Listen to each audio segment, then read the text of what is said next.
Hello guys, മീൻ അടിച്ചാണ് കേട്ടോ. നമ്മളെ ആശാൻ്റെ ചൂടല്ലാണ്ട് അടിച്ചേക്കണേ. നല്ല കിട്ടില്ല ഫൈറ്റാണ് കേട്ടോ. കുറച്ചധികം നേരം ഇവിടെ അങ്ങോട്ടും ഇങ്ങോട്ടും കിടന്ന് ഓടണം. ഇപ്പോൾ ഏകദേശം ഒരു തെറ്റിയറണം കേട്ടോ ആശാൻ.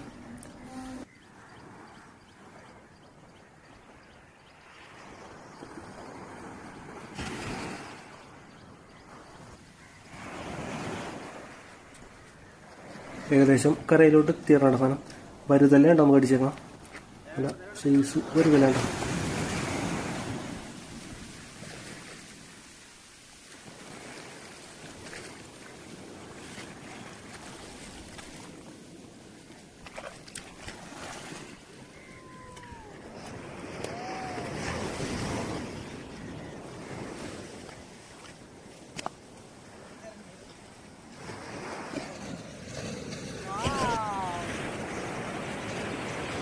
ഇതാണ് നമുക്ക് ഇന്ന് കിട്ടിയ